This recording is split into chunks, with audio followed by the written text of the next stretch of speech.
Hi guys, Billy back, and this time we're going to be looking at a custom figure that I made myself.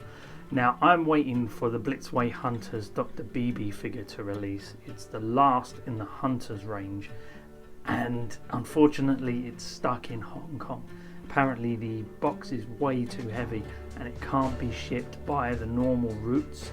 So while I was waiting I got a few custom parts from eBay and things like that, and yeah, I just filled my time trying to make my own sort of post-apocalyptic hunter. Now I'm not saying in any way whatsoever that this is as good as a Blitzway's Hunter or even like the Dogmaw Snow Incorporation figures, definitely not. But what I am saying is I was heavily inspired by those figures. So with my very sort of rudimentary sort of customizing skills that I've developed, I managed to put together a figure that I'm quite happy with and I'm very proud of.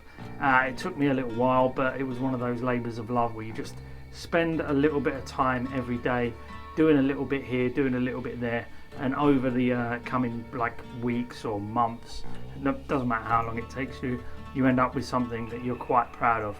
I got some parts from eBay, like all the extra hunter bits. I got this base from eBay, I got the gas mask from eBay, I believe I got this from eBay, which is actually a Tony Stark thing from the mechanic, and I also managed to do some custom work.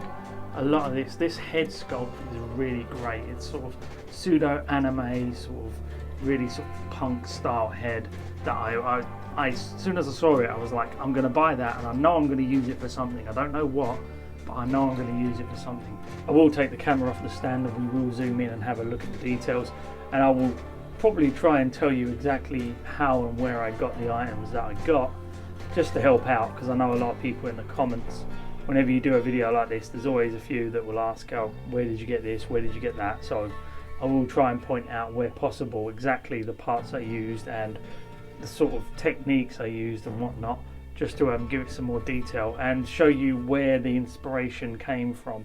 Like I said, a lot of it came from the Blitzway Hunters figures themselves, as well as Snow Incorporation. The I think it's Dogmaw, I think that's his name. I might have butchered the name, mate, sorry, but yeah, I saw a lot of his work and he's amazing, absolutely amazing. The guy can weather like no man's business. So if you ever get a chance to pick up a Snow Incorporation figure, do so, because those things are work of art, honestly. And I think he's currently working on one that's sort of like, she's got a sort of spacesuit type thing on with a sort of dome head and things like that, if I recall correctly. And he started incorporating 3D printing and stuff into his work to make them far more original and far more unique. So as he gets better, the figures are definitely getting better, and yeah, his latest batch that he's working on just looks amazing. Okay, let's take the camera off the stand, zoom in, have a look at everything and see what I've managed to do. Okay, I keep forgetting how unsteady my hands are. Unfortunately I can't use the what's it called, the dongle thing at the moment, because it's I can't use the microphone and the dongle at the same time, which is or the gimbal, sorry, at the same time. So we're really going gonzo style with the hand filming at the moment. But again, this is something I've been working on for a while, and it's mostly inspired by this head sculpt by YM Toys. Now the YM Toys head sculpt is version YMT032, I think. And there were 3 versions of this. There was a blonde version, a black haired version, and this pink haired version. And because of the hunters, and I think Boba Cat had pink hair, I thought this would work really well as a pseudo hunter herself. And I absolutely love this head sculpt. I think it's amazing. The hair works really well, but also she's got that sort of side shaving there, and the piercings just here on the head work fantastic, and the nose just gives her a bit of an edge when it comes to looks. She looks fantastic. I've modified the head so that it can sit further down on the neck if I want it to. See if I can get it down a bit more. But yeah, it is a great looking head sculpt. If you can pick that up, I would do so, because I think they're starting to become a bit rarer now. And I'm not sure if they're going to do any more batches of these. So yeah, if you get a chance, pick it up, because she is definitely worth grabbing, even if you don't use it for a while. But if you get stuck with a custom, this could really save your bacon. And then you come down, you can see the Pop Toys body. It was supposed to be a small chested body, but unfortunately they sent me the at least the medium, if not the large, and it annoyed me. But unfortunately, I think the small ones, the small busts, sell out really quick on Pop Toys. People grab them for all their customs and stuff like that, because unfortunately a lot of bodies, female bodies in 1/6 scale, they tend to have rather large chests, because they seem to think that's what men want, is the large chested bodies. We're starting to switch on and realise that we actually just want some realistic looking bodies, but slowly but surely we will get those. And I know Pop Toys are doing a new batch, and I've pre-ordered some for the Daft Toys Elita set that's coming out, because she wasn't big chested at all, so that's exactly what I wanted. And you can see the head sculpt actually matches the tone of the skin really well. It's not bang on, but it's very, very close.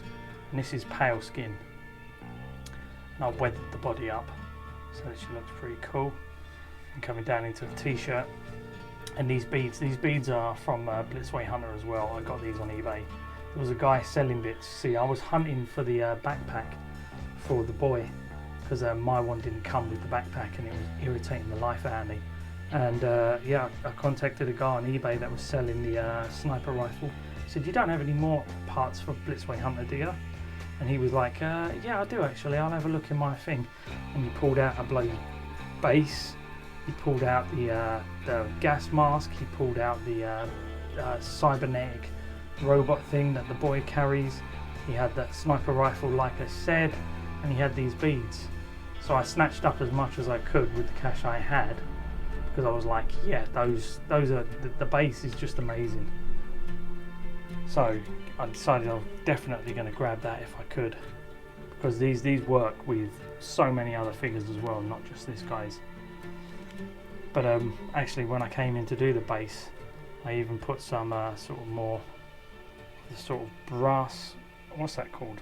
I can't remember, the carbonate oxidization of brass onto it, and I actually painted all the front of this brass as well, rather than just have it silver like it was originally. I painted it brass just so it's got a little bit of individualism compared to the original version. And then I added a bit more oxidization around the base in certain places, and I painted these bits here brass as well and weathered them so that they looked, you know, it just stands out a little bit more and doesn't look exactly the same as the original version.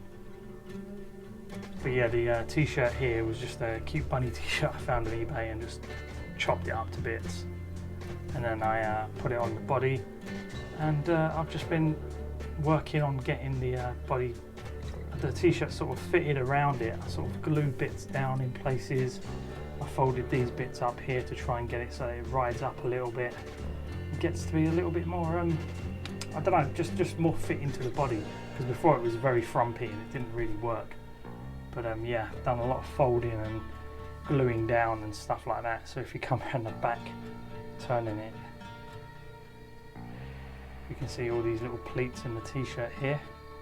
These are all folded in and then glued down with fabric glue, so that it all sort of fits and tucked in.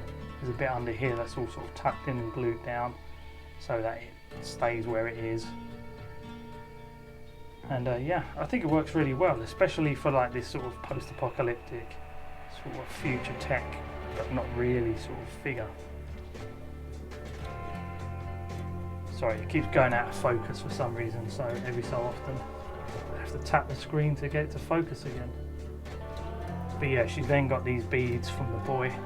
I'd rather they were the more feminine beads from, say, Cat, but unfortunately they weren't available. They're very hard to come by. As you can see, it's all weathered and nicely sort of damaged around the edges. It was dipped in a sort of dirty, sort of black acrylic water to try and dull it down and everything and make it look really ill. It's got all those sort of oily stains across it and everything. It took a little while, but you know when you're just sort of casually doing it, if you take your time, it's sort of more of a labour of love. And then this is directly inspired by Snow Ink. You can see that the joint on the arm is obviously usually exposed, but something that Snow Ink did was he put these wraps around the arm to hide those joints, and it's still posable and everything, but it just hides those joints so it's not as ugly. And it, you know, it looks like she sort of cobbled together some clothing from whatever she could find, very scrappy, which works really well. And then coming down we can see the overalls.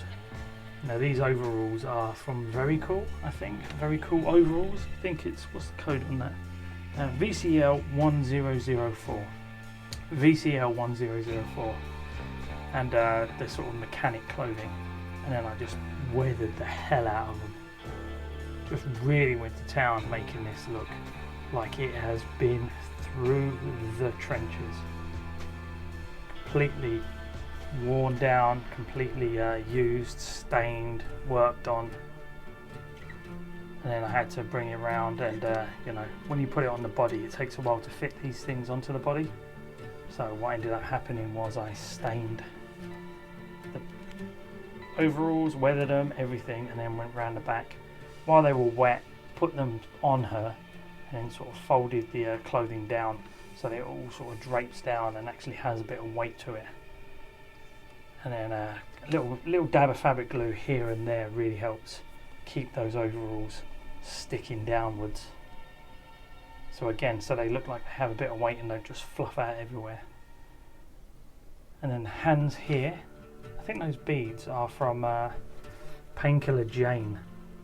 Those were on eBay that I got, and I fancied getting something to protect that arm a little bit and hide the joint between the hand and the wrist. So I'll put those on. And these hands obviously are the Stan Lee Spaceman hands, just weathered and blackwashed.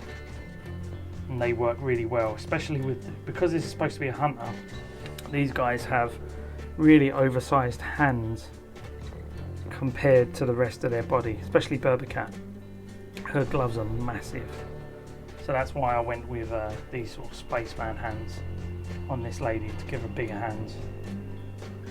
And then that belt here is a Furiosa belt I just got on eBay.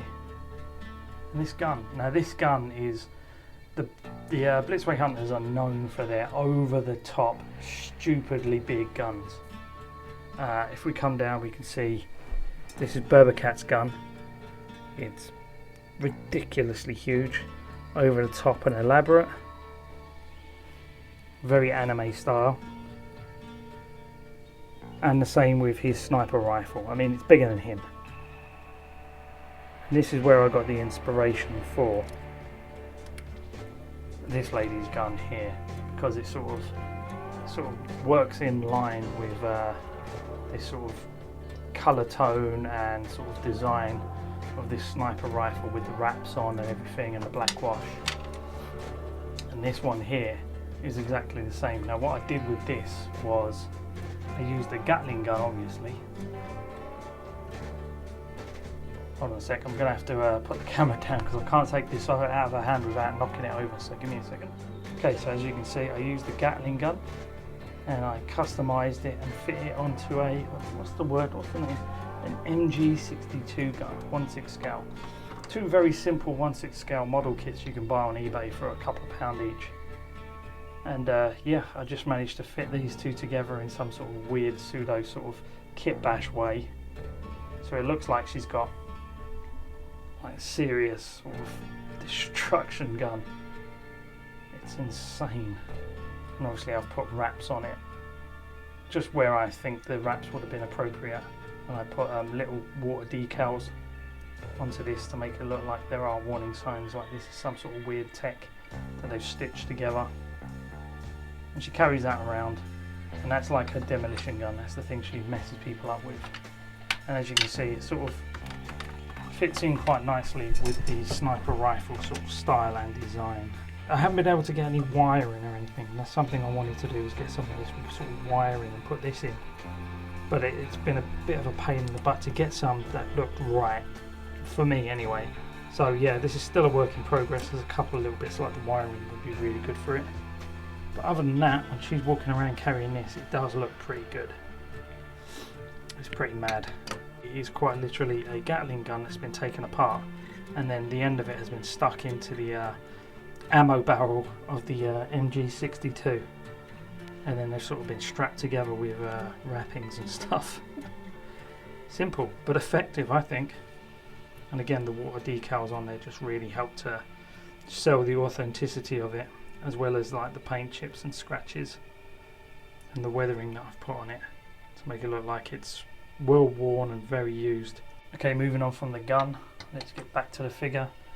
We can see that on this side as well, I've managed to put some wrappings on her forearm here, just to make it look like she's either hurt herself or she's like trying to protect herself a little bit more.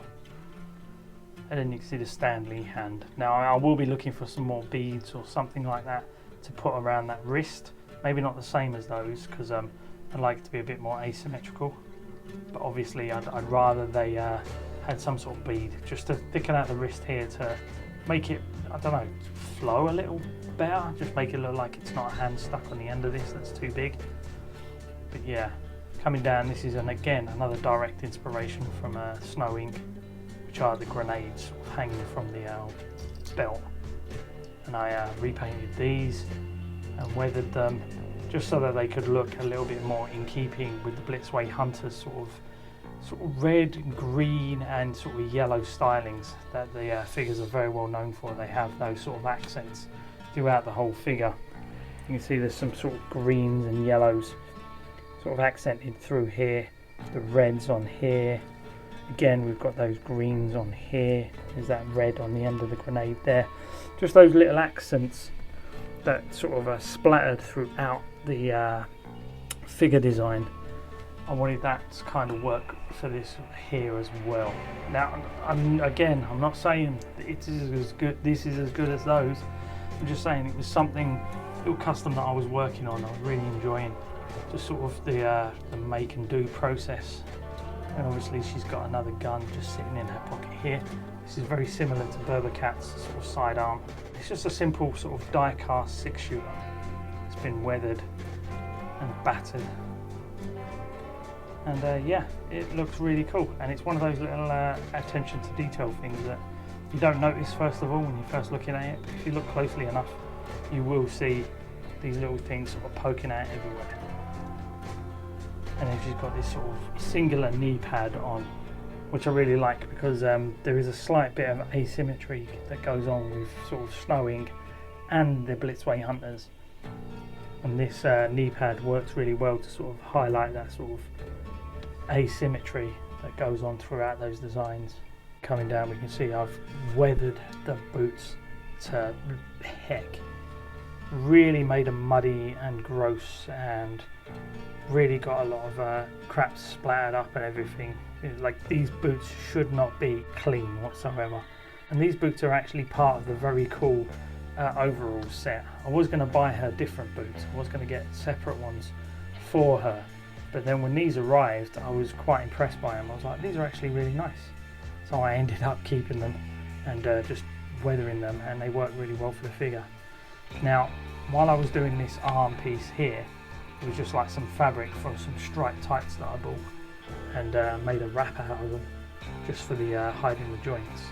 And then I decided that some of the leftover bits I put into one of her boots as a sort of pseudo type thickening sock. Don't know why, I just thought I'd give it a go, and it kind of worked. I kind of liked how it looked. It sort of gives that asymmetry, but also sort of a similarity, like she's used scraps of material and she's reused certain parts for certain bits. And of course, yeah, I've dirtied up and weathered the body. I haven't dirtied up the face as much. There is some sort of weathering on the face, just a little bit on the cheeks there, but I didn't really want to damage the head sculpt too much. And there is some mild weathering in the hair, just like it's a bit darker than usual. Like I said, I also bought the gas mask on eBay as part of the set, and this was something that I took my time with. I wasn't sure what I was going to do with it actually, because it just looked like the original Blitzway the boy one. There, So I ended up repainting it just so it looked a little bit different. I gave it sort of like a black accents all the way through, but I kept the silver highlighting details and piping around the edges. And I was going to use it as part of some sort of face mask for her, but unfortunately it's been a bit of a journey to try and get it to work. Where is that thing? I did have this that I was working on. I wasn't sure what I was going to use it for, but obviously you can see the sort of canisters and stuff throughout these figures that they've used. I wasn't sure what I was going to do with this, so I weathered it up and made it look all battered. It's just a pencil sharpener, and yeah, it was like an old gas canister, and I was probably going to do something with this, but I got stuck. Couldn't really find the components that I wanted to try and make it work a bit better. And yeah, it's still a work in progress, this thing. I don't know what I'm going to do with it yet, but for the moment that's a thing that can be used with the figure at some point or other. And this was again one of the failed experiments. Because of the yellow and the mint green, it looked really very similar to this type of stuff that, you know, these figures have, these sorts of colours and whatnot. So I weathered it up, made it dirty, and I was going to use it for something. Again, I don't know what, but yeah, there's all the little scraps of tights from her that I used. I just stuffed them in the bottom there for the moment, so I didn't know what to do with it, so I just stuffed it in the bottom just to thicken it out. And yeah, I don't know what I'm going to do with that yet, but that's just another extra bit that I can always add to this later. Again, this is still a work in progress. I can always add and take away bits as I see fit. And then we've got this Tony Stark mechanic thing, and this is perfect for, you know, these types of figures, just because it's sort of makeshift and make do with little canisters on it, and it does look like it was put together very quickly, scrap parts. And yeah, I just put some wraps on it just here, and that's it really on the handle, and that's it. And I don't know what I'm going to do, but that sort of fits in with this lot as well. So anyway, that's just my version of a Blitzway Hunter that I decided to put together. Slowly but surely I've been sort of adding to it. I still will add to it, I reckon, every so often. Once I see something that sort of piques my interest or looks like something I could add to it, I will do. But for the moment, I'm very happy with it. It took a little while, but again, it was one of those sort of very slow labours of love that you can just sit down every so often and, you know, do a bit of weathering on and a little bit of modding. And it's always fun to go online and see all the little things that you could, you know, add to it. You know, you Google or go on eBay and look at different parts and components in 1/6 scale and see how that would be incorporated into your project and all that type of stuff. I always recommend customizing figures for yourself anyway, because it's fun, you know, it's quite relaxing to just be able to sit there and scroll through you know, eBay listings and stuff, looking for parts that might pique your interest to, you know, add to your figure every so often. Wow, would you look at that? I finally shut up. I'm just curious, guys, what do you think I should add or take away from this figure? What's your favourite bits? Let me know in the comments below. Let me know what I can do to try and improve it, if you think it needs improving, and hopefully I'll be able to incorporate your ideas into the design. Okay guys, hope you enjoyed the video. Like and subscribe. If you could do me a favour now, if you can get the fuck out of my cave, I'm just going to sit here quietly and wait for Dr. BB to, you know, be shit, because at this point in time, I don't think she's ever coming. Bye bye guys.